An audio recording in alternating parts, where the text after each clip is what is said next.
बालकांड सर्ग 7 पुढे चालू. तू खरा क्षत्रिय असशील तर त्वरित माझ्या बरोबर द्वंद्व युद्धास तयार हो. एक जुने पुराणे असे जीर्ण शीर्ण धनुष्य भंग करून तू तर उगीच प्रौढी मिळवत आहेस.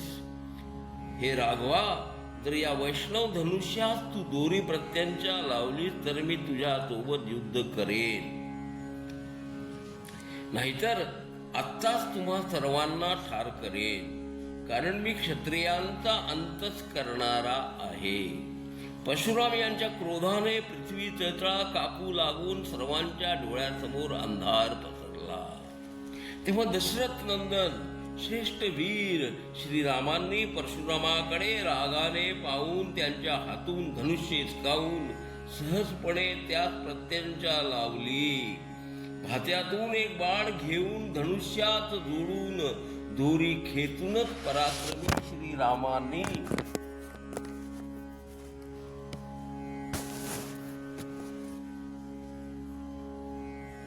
भृगुनंदन परशुराम पराक्रमी श्रीराम भृगुनंदन परशुरामास म्हणाले, अरे ब्राह्मणा, माझे वचन ऐक.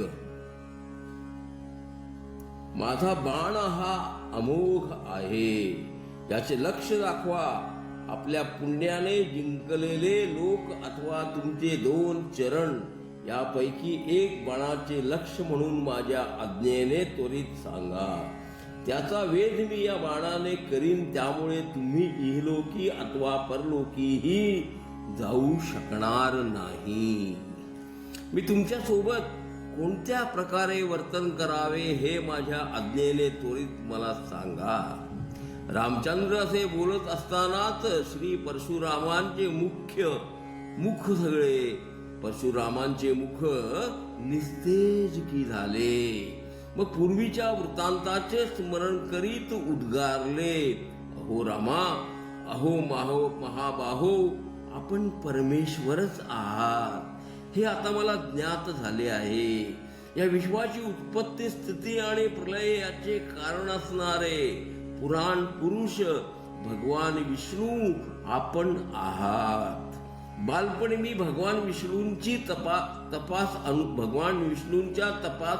अनुसरून आराधना करण्यास्तव पवित्र अशा चक्रतीर्थावर गेलो होतो. तेथे नित्यच अनन्य बुद्धीने मी तप करीत असता परमात्मा नारायणांना मी संतुष्ट केले. त्यावेळी हे रघुश्रेष्ठा, शंख चक्र व गदा धारण करणाऱ्या आणि प्रसन्न मुख कमल असणाऱ्या देवेश्वर विष्णूंनी प्रसन्न होऊन मला सांगितले. श्री भगवान म्हणाले, हे ब्राह्मणा, तपस्या सोडून तू आता उठ. तुझे महान तप सफल झाले आहे. माझ्या चैतन्याच्या अंशाने तू युक्त झालास. ज्याकरिता हे तप करण्याचे कष्ट तू घेतलेस त्या तुझ्या पित्याचा घात करणाऱ्या श्रेष्ठ कार्तवीर्याचा वध करून 21 वेळा सर्व क्षत्रियांना नष्ट करून संपूर्ण पृथ्वी कश्यपास दान करून शांती धारण कर. अविनाशी परमात्मा असा मी त्रेतायुगाच्या प्रारंभी दशरथ पुत्र राम म्हणून जन्मास येईल.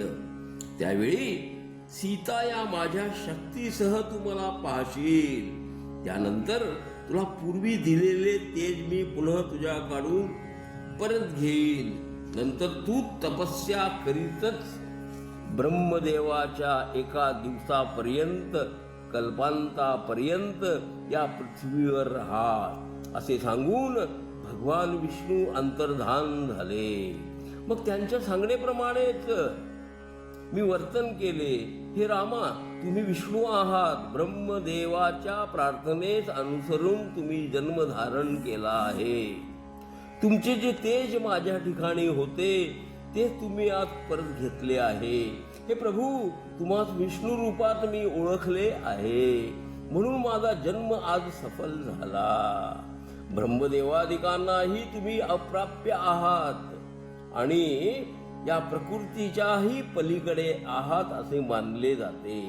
अज्ञानामुळे निर्माण होणारे जन्मादी 6 विकार ही तुमच्या ठिकाणी नाहीतच की. तुम्ही गमनरहित, विकाररहित आणि पूर्ण आहात. अहो आश्चर्य, पाण्यापासून पाण्यावर जसा फेसाचा समूह अग्नीपासूनच अग्नीवर धूर निर्माण होऊन त्यालाच अवगुंठित करतो, झाकून की टाकतो, त्याप्रमाणेच तुमच्या आधाराने असणारी माया तुम्हालाच विषय करून नाना प्रकारचे विचित्र कार्ये निर्माण करून तुमच्या स्वतःच्या स्वरूपास झाकून ठेवते. जोपर्यंत माणसे मायेने झाकलेली असतात तोपर्यंत तुम्हाला ती जाणू शकत नाहीत. अविवेकामुळे उत्पन्न ही अविद्या विद्या विरोधी आहे. विचार करेपर्यंतच अविद्या टिकून राहते.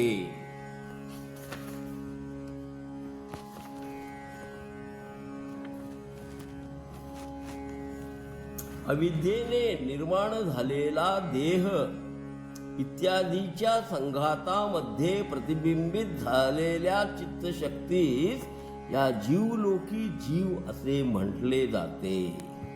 जोपर्यंत हा जीव मन, प्राण, बुद्धी इत्यादींविषयी अभिमान धारण करतो तोपर्यंत कर्तृत्व, भोक्तृत्व, सुख, दुःख इत्यादी भोगतो. सर्ग 7 पुढे चालू. घ्या श्रवणानंद. हरिओम तत्सत, हरिओम तत्सत, हरिओम तत्सत.